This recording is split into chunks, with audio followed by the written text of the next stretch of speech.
সাম্প্রতিককালে দুটো দুর্ঘটনা ঘটেছে এবং সেখানে কিছু মানুষের মৃত্যু হয়েছে। দুটো ক্ষেত্রেই সরকার প্রাথমিক তদন্তে যেটা ধরা পড়েছে, গতকাল আমাদের দমকল প্রতিমন্ত্রী কৌশিক বাবু তিনি বেশ কিছু অনিয়মের কথা তুলে ধরেছেন। কলকাতায় যে ঘটনা ঘটেছে সেখানে শোনা যাচ্ছে 20টিরও বেশি এস্টাবলিশমেন্ট একই জায়গায় রয়েছে এবং বিভিন্ন ধরনের অনিয়মের কারণে আজকে আমি আমাদের শিলিগুড়ি মিউনিসিপ্যাল কর্পোরেশনের কমিশনার সাহেব এবং আমাদের ফায়ার ব্রিগেডের ডিএফও সাহেবকে নিয়ে বেরিয়েছি। এই বেরোনোর উদ্দেশ্য কাউকে কোনো ব্যবসায়ীদেরকে ভীত সন্ত্রস্ত করা নয়, তাদেরকে আতঙ্কিত করা নয়। আমাদের রাজ্যটা দীর্ঘদিন অনিয়মটাকেই নিয়ম মেনে চালানো হয়েছে এবং তার বিনিময়ে তৃণমূলের নেতারা ফুলে ফেঁপে উঠেছে। এই আবর্জনা পরিষ্কার করতে আমাদের সরকারেরও কিছুটা সময় লাগবে। আজকে আমি প্রত্যেক যারা হোটেল ওনার্স অ্যাসোসিয়েশন আছে, রেস্টুরেন্টস আছে, মল আছে, সব যে মার্চেন্ট অ্যাসোসিয়েশন আছেন, প্রত্যেকের অ্যাপেক্স বডি আছে, তারা সরকারের কাছে প্রত্যাশা করেন যে সরকার তাদেরকে সহযোগিতা করবে।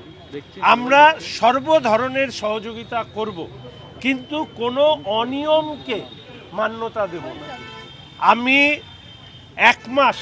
আগামী এক মাস শিলিগুড়িতে প্রত্যেকটি ক্ষেত্রে একটি ইন্সপেকশন টিম তৈরি হবে। কর্পোরেশন, ফায়ার ব্রিগেড, পুলিশকে সামনে রেখে এবং বিদ্যুৎকে সামনে রেখে, কেননা অনেক ক্ষেত্রে দেখা যাচ্ছে যে এসিতে শর্ট সার্কিট হচ্ছে ওভারলোডিংয়ের কারণে। ফলে এই চারটে বিষয়কে সামনে রেখে এখন থেকে আচমকা পরিদর্শন করবেন এবং তার মধ্যে কোনো ত্রুটি যদি পাওয়া যায়, সেই যেটাই হোটেল, রেস্টুরেন্টস, মল ইত্যাদি যাই হোক না কেন, সেটাকে ক্লোজ করে দেওয়া হবে। এবং যতক্ষণ না পর্যন্ত পুরো বিষয়গুলো রিভিউড হয়ে নিয়ম অনুযায়ী কাজ হবে না, ততক্ষণ এগুলো সিলড হয়ে যাবে। আমি তাই অনুরোধ করব যে আগামী এই এক মাস জুড়ে এই ধরনের ইন্সপেকশনে সবাই সহযোগিতা করবেন এবং এই এক মাসের মধ্যে কোথাও কোথাও যদি ভুল ভ্রান্তি ত্রুটি থেকে থাকে সেই ত্রুটি দূর করবেন। প্রত্যেক অ্যাসোসিয়েশনকে অনুরোধ করব, আপনারা আপনাদের মেম্বারদের রাজ্যের সরকারের নিয়মাবলী যা রয়েছে, ফায়ারের ক্ষেত্রে, বিল্ডিংয়ের ক্ষেত্রে, পাওয়ারের ক্ষেত্রে যা যা নিয়ম আছে, সেই নিয়ম যাতে সঠিকভাবে পালন করা হয় সেটাকে নিশ্চিত করবেন। কারো বিরুদ্ধে কঠোর ব্যবস্থা নেওয়ার অন্তত না জানিয়ে তার পক্ষপাতী আমি নই। ফলে এক মাস এই কাজটা চলবে।